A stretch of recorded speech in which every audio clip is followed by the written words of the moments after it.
Hey guys, it's RebeccaLynOberstadt. In today's video, I figured I would do a green and gold look for St. Patrick's Day. I didn't talk through this because, I'm editing it right now at 5 o'clock in the morning.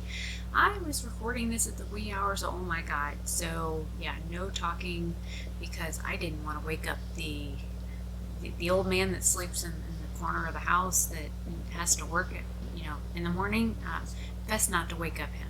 He gets a little grumpy. The first shade I started off with is from BH Cosmetics, their little Taurus mini zodiac palette. I used shade 3. I wanted this like a light limey kind of green, and then I went into the Nomad Cosmetics Orient Express. That is Etoile du Nord. It's a little bit less neon colored, a little bit more of a grass green, and I wanted to do all greens. I think I have 15 palettes pulled total. I did 2 eye looks this morning that I filmed this, which I think was March. Hell, I can't remember. It was in March. I know I filmed this the beginning of March sometime. How there was a little fly in my bathroom at that hour of the morning? Don't ask me. I have no idea. But it landed on my face and annoyed me. Now, I do go into a yellow shade here, which is called Golden Age from the Orient Express palettes. I just wanted the yellow for the yellow aspect of the first shade to be brought out a little bit more, and I wanted to be able to blend out a little bit easier up there. I wanted this to be simple and as close to the greens that you would find in Ireland, and the grass there is really like green. This is a ColourPop single that I have. It's one of their pressed pigments. It is in the shade Conjour Up. It looks super, super patchy on the video. I don't know why on the video it looked very sheer and patchy. As I was doing this, it didn't seem as patchy as it did on film. I don't know why. Sometimes shadows look like that. I am wearing an eyeshadow base from Urban Decay. It's their eyeshadow primer potion.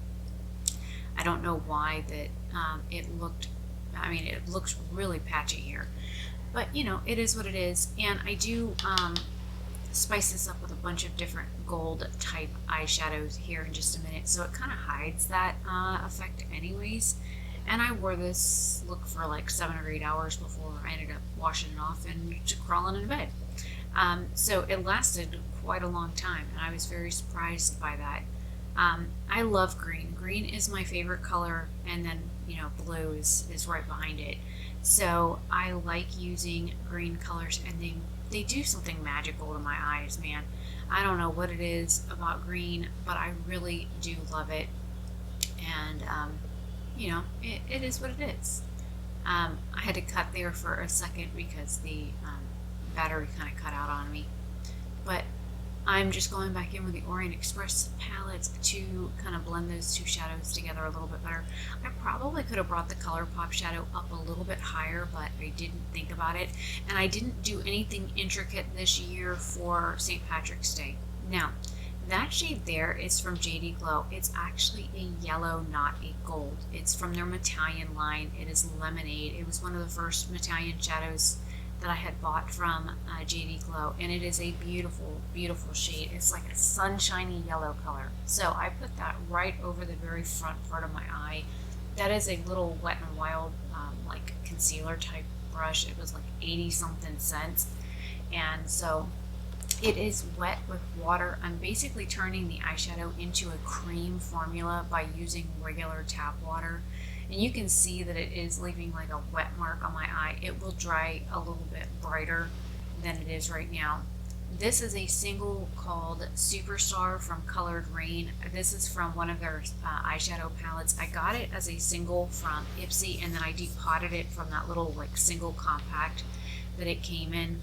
And this line got a little bit out of hand on me, so I ended up having to switch brushes because of the way that my eye is shaped. I went a little bit too thick, and I do at the very end go back and fix any boo-boos or whatever after I've already done the rest of my eye makeup. I was like, I don't know, this kind of looks a little bit too messed up, so I was like, let me see how I can tweak this.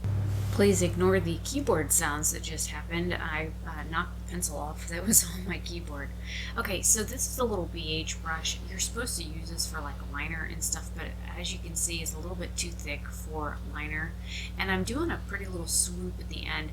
Now, as I was saying, the Conjure Up shade I probably should have brought up a little bit higher.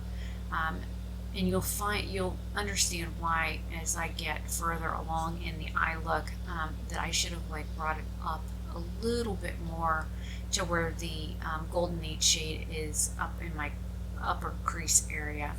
And I'm just going back over the first shade as well. Now, this is the Taurus palette again. This is shade number 6.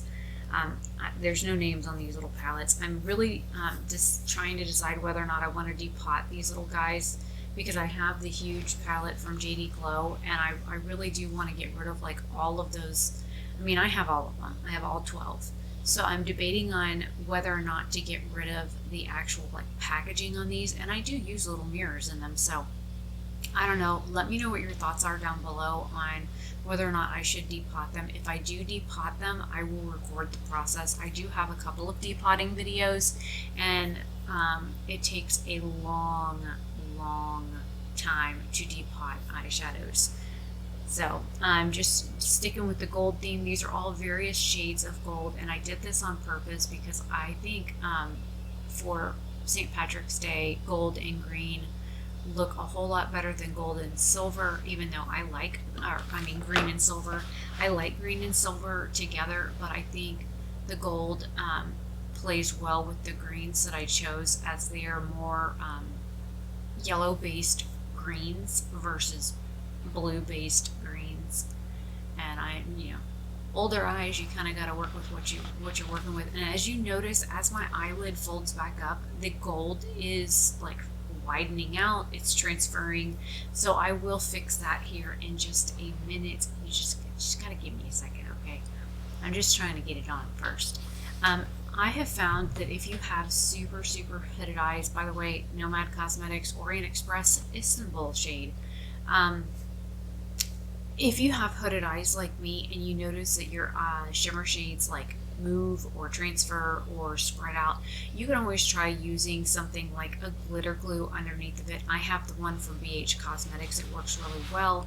They also have them through like NYX, and they're affordable. I think Milani has one you can get as well, and they're cruelty-free brands. I know that some people like some of the other ones from other brands, and it's just what you can afford and what you prefer. I have to look at the ingredients to make sure there's nothing in there I would be allergic to. The NYX glitter glue and I just don't get along. So, gonna do face makeup, and now I'm back with the Conjure Up shade from ColourPop to bring some of that color to the bottom, and then I buff that out with the BH Cosmetics Taurus palette here in just a second. Just trying to keep that really tight up to my lower lash line. And if you haven't noticed before, I have a mole under that eye. It always gives me issues. I always get mascara on it. It always wants to fight with me. So that's what that is. It's not some weird growth or nothing. It's just, I don't know what they call those darn things, a beauty mark. Hell if I could tell you. Just like the thing on my cheek, that's considered a beauty mark too. Been there since I was a kid. Just buffing out the edges so that there's no harsh line. And if you look, that initial shade that I put down looks more green yellow now versus green blue. Now I'm mixing the JD Glow and the colored Raine shadows, which by the way are both black owned businesses. Both women who own the brands, their prospective brands are black, and so I am happy to support them. I mixed the two colors to bring more of a sunshiny gold color to the corner of my eye, and also tapped it on my upper cheek in just that one spot. And it's a little too dark for me, as you can see when I turn that direction, that it's a little too dark. And then I also put it on the very center of my lips. And in the next video that will go up on my channel, which I'll edit after this one, you'll see how I transform that lip color into something more to match the other eye, but I do leave that gold in the center. I'm just wearing, what am I wearing? I think that's a NYX butter lipstick in Sugar Float or Diet Root Beer or something like that. Okay, so now you can see as I move my eye, see how the gold has really spread across my lid, and I noticed that. So this is what I'm doing. I am building that initial Conjure Up shade back up on the outer edge, just in the areas in which I want less gold shadow. You can use a regular eyeshadow brush to do this and just buff it off. I just kind of reinforce the color by going back over it. And if you look, it does seem to like brush off quite easily. If I had used a glitter glue, it would have stayed in place a little bit better due to over 40 eyes, as well as hooded eyes and partially deep set eyes as well. And of course, Nomad is the palette I'm using for that shade there, because that's the color that I used there. I just switched and you didn't notice. So let me know what you guys think of this simplistic St. Patrick's Day look. Would you be willing to wear something like this? Does this seem simple enough for anybody and everybody to do? Again, I should have pulled that Conjure Up shade just a little higher. If you look, there's a little empty space there where the gold shades meet at the corner of my eye. But I think it turned out really pretty. I was happy with it. I love green. Let me know your thoughts down below, and I will see you in another video very soon. Have a fantastic day or night, wherever you are. Bye.